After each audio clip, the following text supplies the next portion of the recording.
I don't care what you do for the community. I can never respect the man who allows his wife to talk to him any certain type of way, especially in a public setting. I don't care what you do for the community. Same thing with the woman. I can't respect a woman who allows her man to beat on her and stay there. What happened is that we watched those same people get hooked on crack. We watched those same people that we thought that we held to a high standard become strung out on drugs despite the reasoning, whether it's justifiable or not. And then when we lost respect of our elders, it just the respect level dwindled to a point where we got YNs who have no mercy even for a president, right? So and it's really always come from the simple fact that our elders never picked the torch back up and carried it. You know why? So when I say, okay, look, if this is crazy, but let's just say my daughter grows up and she's going to be 22 in 19 years. Right? And let's just say in 19 years, there was a sexy red, there was a sexy blue, and a sexy magenta. Okay? All right? Sexy pink. Sexy pink. Okay? Now, my daughter's only been seeing a bunch of different colored sexies for her entire, upbringing. And now, and let's just say, here's the icing on the cake. The mom said, well, at least she's getting money. So now the only person that child is supposed to trust, which is really the mother, is actually validating the person who is actually destroying the community. Wait, but you're there, right? I'm just saying for the women. Back in the day, we had our grandmother, we had a grandfather, and we had respect for them. It wasn't respect that they needed to earn. It was respect that they ran households. They ran other households. People were allowed to come to their house and get paper towels. Well, I don't know if that paper towels back then, but it was almost like a central location. Butter. Yeah, anything. It was almost like a central location where you knew you were safe. And I don't think we have those spots nowadays. And I don't think we have those spots nowadays because not that we are begging for a leader, but I don't think we have anybody that we can trust to not be after the money, to not be after the fame, to actually follow. And I think to go back on your point with you saying like, you come into a relationship with, or come to a situation where you meet a black woman and it's automatically having to prove. I think she's seen so many of her own race that she had to question and never followed through with being that leader that they said that they were, is the why that they meet us like that. And I think for us as black men, we don't have anybody like a Martin Luther King or a Malcolm X or Muhammad Ali or just anybody powerful outside of entertainment that we could trust, or even outside of politics where we could be like, you know what, this is who we should look to. And I think if we had more than one to tackle maybe each sector, like a scientist that we could look up to, or a botanist, and then you had somebody who was powerful in sanitation. You know what I mean? Just everywhere we could actually look towards this person and say, this is who I want to model my kids after. And I don't think we have that as a culture. I do agree that we did lose respect, but I don't agree that we just gave those people respect, those elders respect. They automatically had respect because since the day I can actually remember things, that family, that grandma and that grandfather was doing the shit that they're supposed to be doing. That's what he said, ain't it? No. I've never seen them miss a beat. So they earned that respect by their consistency of being able to adult, right? So now when I grow up, I'm not giving them respect just because. I'm giving them respect because they've literally led by example their entire life and my entire life. Now, when I see that same person that I respected on the corner strung out, that I can sell rocks to, now I lost the respect that you've already earned. And I felt like throughout the time frame, collectively, all of the elders have gotten worse. By generation. Some of our OGs or our schools or our unks are so not respectable. Why would I respect you? Right? You've done nothing with your life. You led nothing with your life. If anything, the only thing you did was be an opportunist and failed at that every time. Mhm. And I have to respect you is crazy, right? I don't get, there's no respect had for you, right? So now we sit here and now this is the symptom of it all. Yeah. So how do you get back? Just how do you get back to that where men, just as a general matter, are respecting each other because of what they've done? Does it take their counterparts checking them? I'll give a very small example. Like, you know, a dude that don't take care of his kids, or he openly cheats on his wife, or he done mortgaged their house and gambling their whole house away because he didn't took money out of it. Like, how does the community, or like the people that person, I guess, respects, how do they go about like being like, yo, my man, get your life together? Well, we don't try to save you. You've already, if you've gotten to this point where listen, I'm not checking somebody that's older than me. You've lived 4 or 5 decades. If you don't get it by now, you're never going to get it. And I had to understand as a kid, majority of people die never getting it, right? So the way that I respect you is, how do you control your house now, or what have you done? I can never, and I'm speaking from a man's standpoint, I could never respect a man who married a hoe. I don't care what you do for the community. I could never respect a man who allows his wife to talk to him any certain type of way, especially in a public setting. I don't care what you do for the community. So I think the counterpart is also a representation of the man, and I'm speaking from a man's perspective, right? Now, same thing with the woman. I can't respect a woman who allows her man to beat on her and stay there. I could love you, but I can't respect you, right? And certain things like that, our elders don't have the respectable characteristics and integrity and moral compass anymore. And I feel like one of the biggest things that I've realized about the elders is that and I'm saying elders as in my elders, not like the 70, 80-year-old elders. I've kind of checked them out. I mean, like the 40 to 60 range. How old do you think Big Mama was? She wasn't 40. Well, 40 to 60, right? Right. She was like 60, 70. Right. No, Big Mama was definitely in her 60s She was at a 60. minimum. All right, so let's say 40 to well, now. let's say 40 to 65, Ain't no Big Mama, right? Little Mama. The 40 to 65 group are the elders that I feel like Jesus. are the reason why we got everybody. Yeah, the reason why we got everybody striving for fame. I feel like that group, that bracket, was the first one to say, forget working hard, forget being honorable, forget being a role model. I want to be famous. And I don't know when television became a thing for them, like to be a star, but that was all their dreams, and that's what they all chased and failed. So like for us, it's like, that's why you see majority of people want to be entrepreneurs. That's why you see majority of kids want to play sports.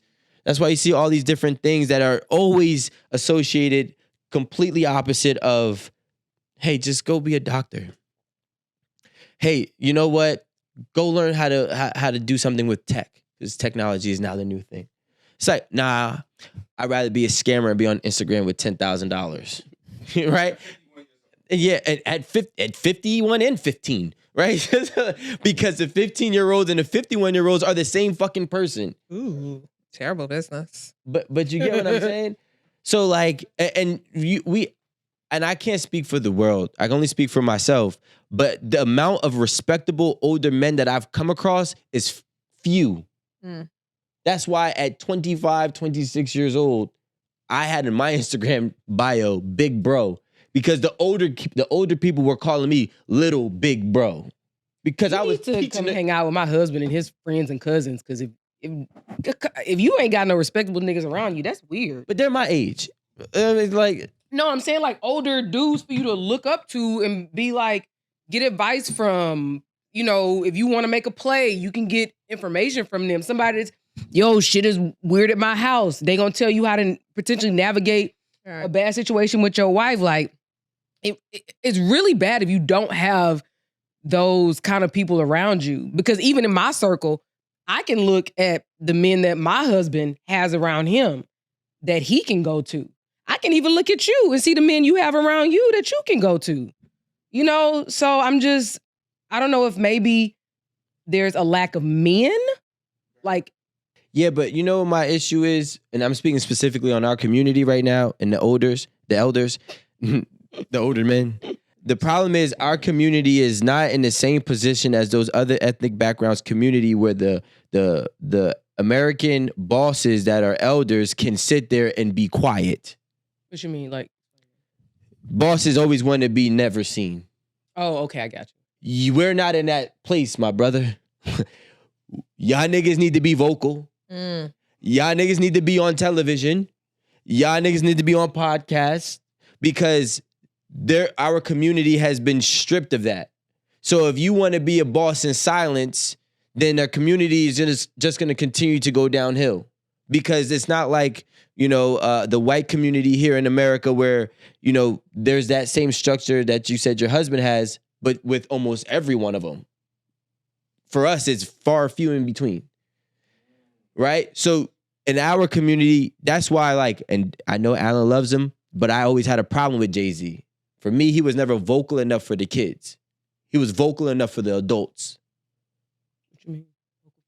Because the way he carried himself and what he spoke about was things that only an adult can understand. You get what I'm saying? Oh, you mean like in his lyrics In or his just music? as a person, like how he Both. Okay. Everything, right? And so when I'm saying we need leaders, there's people in position, but they rather say I'm staying out the way. But you're staying out the way is allowing us to fall further down. But you don't think that us staying out of the way means we understand through our experience of how we had to get it, and until we believe that you are on that same path or aligned to our train of thought, then we can't help you. Because we are watching, at our age, we are watching the YNs do dumb shit, and that dumb shit could affect us. So instead of inviting you into our circle that we have locked down solid, we have to trust you. And y'all age group is saying, well, we have to earn your trust. Well, not trust. Don't they respect. need the guidance though? I think that's part of the problem. Are that they guidable? Yeah, well, I'm sure they are, Mm. right? And that's part Some. of the issue is that Some of them are so far lost. listen, you always gonna have people who aren't coachable, who aren't, guidable. and that's the ones that she was gonna Just leave them behind. Yeah. Just leave them behind. Like, and the same thing with the women. Just leave it behind. Like at this point in time, we don't have time for this. Listen, I think what Rico is saying is there is a void that needs to be filled. Young men need guidance from strong Black leaders, and there is a void. And part of the problem is that mentality is that I'm just going to stay in my lane and do what I'm doing, take care of my business, make sure I'm growing. I. You can't want I, and then say I want community. But for me, and I can't speak for everybody, but for me, a strong Black leader that's a man has to be sacrificial. He has to be willing. They don't want to do that either. He has to be willing to say. He has to be. And his wife. Yeah, both. They don't want to do the whole right. thing. It can't be a piece of the puzzle. It's- Right. It has to be the whole thing. So for me, it's you're not a strong Black leader if you say I'm going to step back to protect my money. Right. You're not a leader, in fact, at all. Right. So for me, and I think that's something that we never saw. And I had a long argument with one of my friends a long time ago about this. And I said, because he's like, yo, you want to do all this stuff? They're going to kill you. I'm like, that's the problem. Right. It's and I say this not in a crazy way, but I'm not scared to die for what I believe in if that's going to be the impact that's necessary, which is what the elders had. They had the person who wasn't scared to do, to take those risks to say, this is how you stand 10 toes down. Right. And the worst part is the only people that were left were the ones that were scared to be that leader that they love so much. Or they were silenced. Yep. Either or. Intimidated. Right. But we don't have that. When was the last time that we've seen in the last, I'm going to say 22 years? I'll say this. I think that there are some out there, but I think that they're very regional. And I also think that Leaders or a movement? I think that the leaders are regional and they have their movements in their region. There is no like National leader. there's not like no one. You know what I mean? And I think it's because there's so much information, That so many people. Like back then, you only had a few people, you know, and all the people who were in their regions, they were all on one accord. And they were willing to follow a Malcolm. That's the nation. They were willing to follow a Martin. You know, they were willing to follow a Philip Randolph. You know, and I just think that again, right now we're lacking coordination among us all because we're too comfortable. Because you step out of line, you gonna lose out on this. You lose out on this, you might lose your house. You might, you know what I'm saying? Like right now, we're at a very like Controlled point. not even controlled. Like we're just at a very like Scary. weird moment where like really if you mess up, We in check right now. Niggas got us like this and say, "Go ahead, I'll feed you, dumb nigga." And the second that you get out of line, I'm pulling this fucking spoon out and I'm gonna choke you for real. you know what? You know why? Because of integration. You have to think about back then we had community because we were self-sufficient. It didn't matter if the man didn't give us a job. We had our own gig because we supported our own community. You know, say that like the towns that and I'll just use this because it's a very known thing, but like Black Wall Street. That was all built by Black doctors, Black bricklayers, Black plumbers. You know, we had our everything. We were very insulated. So it didn't matter if we spoke out against something. You know what I mean? Because they not putting no money in our pockets, nor are they taking money out of our pockets. Mhm. So we were able to move differently. And this all goes back to my opinion that, and my grandpa say it all the time. He's still alive right now. He said to this day, like, integration was one of the worst things that could have ever happened to us. And I'm actually very inclined to believe it. Hey guys, if you enjoyed that clip, make sure you check out the full episode on YouTube. All the full episodes are there, so check it out.